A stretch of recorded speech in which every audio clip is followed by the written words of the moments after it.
Tens of millions of people around the world have little or no access to pain relief, not even sufferers of cancer and other terminal diseases. But the problem isn't a lack of drugs or even money.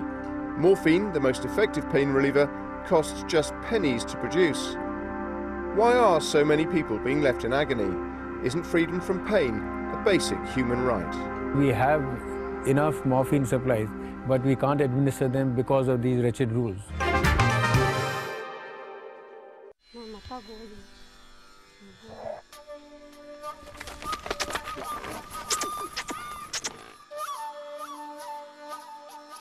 Here, in the rural outskirts of Calcutta, India, top-notch medical care is hard to come by. But Dr. Abhijit Dam makes do. The day we met him, he had transformed this school courtyard into a makeshift clinic and virtual pharmacy, dispensing drugs for a variety of ailments. But when he heard reports of a woman dying of breast cancer in a neighboring village, Dr. Dam knew he was in for a challenge. The woman, named Fatima, had a massive breast tumor, clearly infected and clearly painful. She has severe pain, she can't sleep at night. Fatima's family says she screams in agony day and night. But because of strict narcotics laws, morphine, the gold standard in pain treatment, is nearly impossible to get in most of India. So Dr. Dam is forced to improvise with readily available analgesics. This is really difficult to watch, and it's particularly difficult considering that, with a 2 rupee medication, she would not be screaming. There's absolutely no need for her to be in that kind of agony. Diederik Lohmann of Human Rights Watch says freedom from medical pain should be a basic human right, especially since it's entirely possible to achieve with morphine, a cheap, easily made, and medically safe drug. The testimony you get from patients who have advanced cancer but no access to pain treatment is very similar to the testimony you'll get from someone who's been tortured by police, right? They will say, the pain was just unbearable. I could not stand it. I would do anything to end the pain. For a victim of police torture, they will usually sign a confession and the torture stops. For someone who has cancer pain, that torturous experience continues for weeks and sometimes months on end. Much of the problem comes down to the fact that medical morphine is virtually identical to its illicit cousin, heroin, one of the major targets of the global war on drugs. The war on drugs that we've been fighting for the last few decades, what has been happening is the focus has been entirely on preventing the misuse of controlled substances, with almost everybody forgetting about the fact that these same controlled substances are also essential medicines. So what do? We bring in very stringent narcotic regulations, which effectively stops medical use of morphine. Dr. M.R. Rajagopal, a leader of Indian palliative care, says narcotics laws in India are so strict that doctors simply avoid prescribing it. And especially in this country, we still fear opioids. Now, when we are afraid, we are no longer rational. And the few doctors who do use morphine in their practice are under such strict control that they could actually face jail time if any drugs go missing. India's Central Bureau of Narcotics enforces the country's morphine rules. Rules which former Narcotics Commissioner Romesh Bhattacharya now acknowledges are unduly stringent. The laws that are so harsh that doctors are scared to prescribe them. A doctor has to account for even a 0.1 milligram of morphine. 0.1 milligram goes astray, they can even go to jail for a year. It's all the more troubling, Bhattacharya says, because India happens to be the world's largest supplier of medical-grade opium, which is made from thousands of hectares of government-run poppy fields and shipped overseas. It's rather strange, it's rather paradoxical that, here we have enough morphine supplies, but we can't administer them because of these wretched rules. And that is what has to change. To make matters worse, says Dr. Dam, since morphine sells for just pennies a pill, there's little incentive for pharmacists to stock it. The profit margin in narcotics is very limited as far as morphine tablets are concerned especially. So naturally, I mean, a person who would be selling morphine would not be interested in stocking morphine because the profit margin is less and the paperwork necessary for stocking that morphine is like crazy.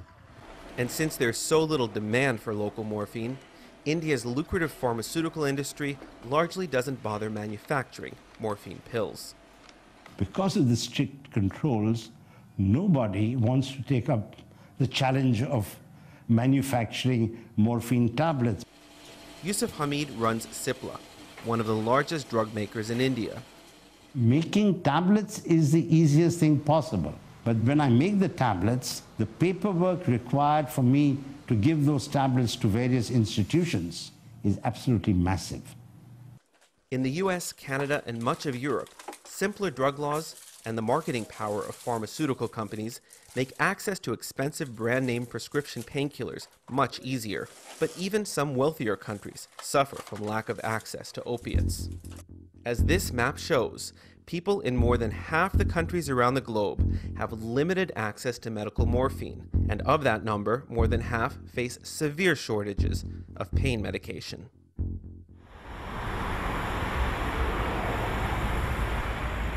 Here in Ukraine, some of the same bureaucratic hurdles that plague India mean that even a former decorated KGB colonel is left to die in pain.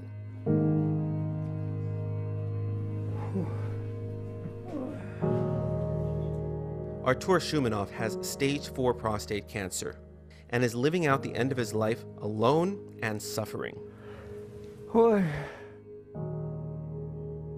Я кричу ночью здесь. It got so bad, he says, he's left his family in Kiev and moved to this cottage in a remote village hours from the capital. Я не хочу, чтобы они видели, как я плачу. От боли.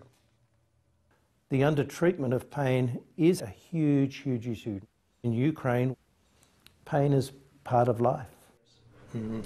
We can see the mark what the radiotherapy was given. We invited Dr. James Cleary, a leading authority on global palliative care, to join us of the scope of the problem here. Because of his pain, he's cut himself off from his family. What greater time is there for a man to need his family than when he's facing advanced disease? But what did he say? He didn't want them to see him cry.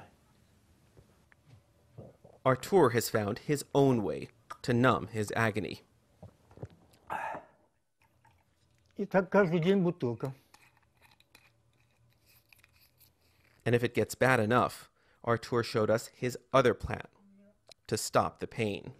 Я чтобы остановиться, когда будет сильно больно. To watch Arturo reach under his pillow as he's talking about potentially ending his own life and then just pulling out the... This is not a gun in a cupboard. This is a gun that he sleeps on. So clearly the impact of this severe pain is great if he's that close most of the time. Critics of Ukraine's system say it's a throwback to the old Soviet days of red tape with cumbersome paperwork and arbitrary limits on doses. What you see in Ukraine is that 4 doctors have to sign off on every prescription of morphine. In Ukraine, 50 milligrams is the maximum per day. In the US, there are people who will get thousands of milligrams every 4 hours. So it's a night and day difference. Drug availability is so strict in Ukraine that the little morphine that is available is hand-delivered to patients at home by nurses. Можем, без этого. And there are no pill forms of the drug, only antiquated so-called IM, or intramuscular doses that must be injected with a needle. We were there when the nurse arrived at Artur's house with a small dose of injectable painkiller. Really? That's how you're doing care? The injection gave Artur a little relief, but he said the pain soon returned. I haven't ordered an IM injection for a patient in 20 years. The medicine only lasts for approximately 2 hours. So patients are spending a lot of time in pain. An ambulance comes to your home. You say, what am I going to do if it doesn't come? You want me just to suffer. in this situation. There is one place in Ukraine where patients in pain can have ready access to painkillers: in the hospital. At the Cherkasy Oncology Hospital in Kiev. Dr. Cleary, pleased to meet you. Cancer patients like these were clearly comfortable, certainly a contrast to what we saw in the countryside. That's because in hospital, physicians like Dr. Irena Schlaga don't have to abide by the strict dose limits, and hospital staff are readily available to administer the drugs to patients in pain. He's looking very comfortable at the moment. Он поступил к нам в очень плохом состоянии. 5, да, коли получил? 7 часов. Легше, краще. Я прийшов. But the policy in Ukraine is that patients who have completed their treatment or who are deemed terminal are sent home. And physicians like Dr. Schlaga know they're sentencing them to suffering. Will he go home on morphine? He cannot get morphine. That must be tough for you when you send people home.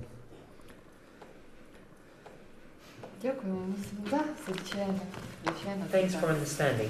Yes, it's hard. Yeah.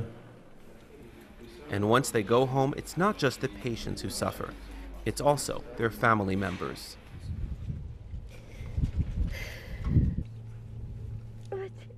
Two months before we met her, Nadia Zhukovskaya's 27-year-old son Vlad passed away from cancer.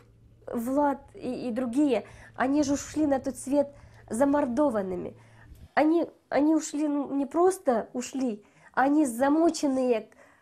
Vlad was sent home with terminal brain cancer in 2007 and spent the last 3 years of his life in near constant pain because all he could access was the minuscule government dose. У него сильные головные боли, оно не обезболивалось. И 5 этих ампул, они ничего не давали, у него эта головочка разрывалась. What haunts Nadia the most, perhaps, is that her son's pain at one point got so bad, he tried to throw himself out of a hospital window. Он говорил, что я, один раз разобьюсь и уже не буду чувствовать этой боли.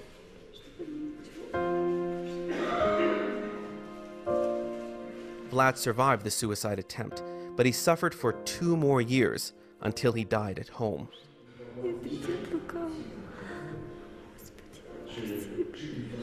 А тех, кого выписывают домой умирать, это вообще очень страшно. Это действительно брошенные люди, которые умирают на глазах у своей семьи. Это страшно, они никому не нужны. Sergei Pysurnik has become a one-man crusader to help suffering patients in his country. At first, he just stockpiled medical equipment in his tiny apartment. But he's gone on to become a modern-day Robin Hood, risking arrest by taking small doses of painkillers from patients who don't need it.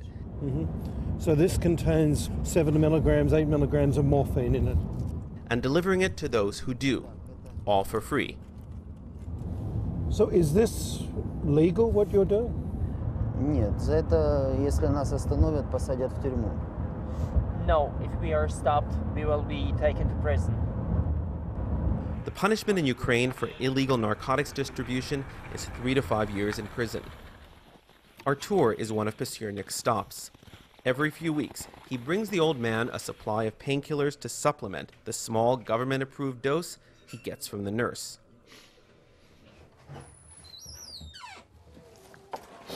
Minutes after the injection, Artur sprung to life. Я могу походить, сходить покормить гусей, курилей, всех животных своих, собак покормить. А когда болит, мне ничего не хочется, я лежу здесь и все. Artur died shortly after our visit, but it was clear that the work Pysurnik was doing at least made his last few months bearable. Он меня выручил. Болит, конечно, но живу. Уже 1,5 года живу. Благодаря ему.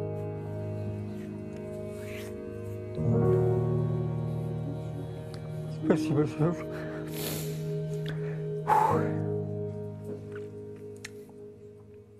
Why does it take a young man skirting the law to bring relief to patients like Artur? We put that to Yuri Gubsky, palliative care specialist with the Ukrainian Ministry of Health. Нет в списке зарегистрированных препаратов в Украине, огромном списке многотысячном, нет морфина сульфата сегодня. So we asked him why oral morphine, the standard form of the drug for palliative care, isn't in the official registry of Ukrainian medicines and treatments. Я все время отвечаю на этот вопрос, хотя я на него не должен отвечать, это не мой вопрос.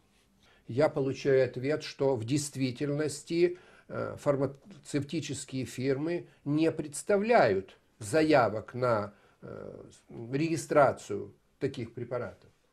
And he says pharmaceutical companies don't request it because there's no demand by doctors. Everybody expresses their understanding of their problem, and we think that we shall settle the point during the nearest months. But as of today, 6 months after we spoke with him, nothing has changed. To me, the biggest obstacle here is really inertia. When there are basic and inexpensive steps that you can take that will have an immediate effect on the lives of tens of thousands of people, you have no excuse for not taking them. Dr. Rajagopal in India started taking those very steps in his small state, Kerala. Here, we saw patients like Susie, who has a form of cancer called multiple myeloma, readily accessing morphine pills. She is on 10 milligrams of morphine every 4 hours. She is pain-free most of the time, and that now she is able to sleep. And Dr. Rajagopal can even write the family a prescription for morphine so they can control her pain on their own. The vast majority of patients, the first time we see them, that can be horrendous. But usually by the time we are ready to make the second or third visit, very often they have changed, they are smiling now. They are also eternally thankful for what little we are able to do for them. He says earlier he was unable to walk, he was bedbound and he could walk only with 2 people supporting him. But now he is able to walk a bit. The hollows that you see. Dr. Rajagopal is able to help these patients because for years he'd been working on convincing the state government in Kerala to simply loosen its narcotics rules. In Kerala, things got changed because there was a strong palliative care movement in the state. We together built a system of getting the low-cost morphine powder from the government factory, making low-cost morphine and having it available. And the bureaucracy, particularly the drug controller of Kerala and his office, responded positively to that. And Dr. Rajagopal struck a deal with the Indian pharmaceutical maker Cipla to make cheap morphine for his clinics. The little that Cipla is doing is purely humanitarian. It is not a business. So I would strongly suggest that the government of India takes this up more as a challenge and distribute morphine tablets. Now morphine is even made in bulk, right at the regional cancer hospital in Kerala.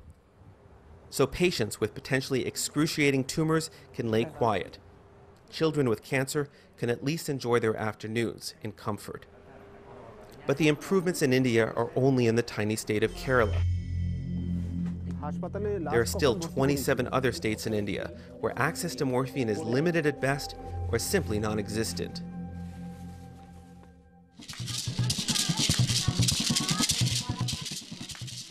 But there is one country in the developing world that stands out for its innovations in pain management. Of all places, Uganda. This small, poor, war-torn country has scarce medical resources, which is why doctors have been arguing that the least they should be able to offer patients is comfort. For Uganda, 80% of patients with cancer have already got advanced cancers. And for those, there isn't much you can do except to give them palliative care. Dr. Jack Jagwe, who was with the Ugandan Health Ministry in the early 1990s, worked closely with foreign doctors and the international community to put into writing that every citizen of Uganda should have the right to palliative care, a first in Africa. The majority of our people here don't want to die in hospital when they have a life-threatening illness. They want to die in their villages with their relatives around. So if you are going to offer palliative care, you have to have a means of taking your palliative care expertise to them in the villages. But the medical community still had a challenge: how to reach the majority of patients in the country, most of whom are hundreds of kilometers from the few doctors in the capital, Kampala. What happened in Uganda was that there were kind of the right people with the right ideas at the right time. They took a very systematic approach. You know, what are the barriers? And so they started talking about, you know, we don't have enough physicians to provide palliative care to everyone in the country. How do we solve this? So in 2004, the Ugandan government changed its rules, amending a law to allow nurses and clinical officers to prescribe morphine, another first in Africa. Today, nurses can go see patients in pain, and without any doctor's involvement, they can legally administer liquid morphine. Demonstrate how they're supposed to measure their drug. They're supposed to pour on the lid a little bit, then get the syringe and draw. A simple solution to what seemed until recently an intractable problem. What happened in Uganda is replicable. It could happen in many other African countries, and models that we've seen in India, in Kerala, for example, could be replicated in countries around the world. But while local efforts have made changes in small pockets of the world, nothing will change globally until the international community acknowledges that patients in pain are getting caught in the crossfire of the war on drugs. The United Nations Office of Drugs and Crimes, or UNODC, leads the global effort to curtail narcotics trafficking. The report we launched today paints a sobering picture of the threat posed by illegal drugs. Traffickers break more than the law. They fuel terrorism and insurgency. This blunt axe that is just, looking at preventing misuse, preventing misuse, preventing misuse. And what you see is that, now we have collateral damage from that war on drugs, which is millions of patients in pain who can't get access to the medications that they need. We put that very point to the executive director of the UNODC at their annual meeting in late June. It seems like one of the side effects of the efforts to curtail illicit narcotics actually also curtail legal medical narcotics. Unfortunately, you're right.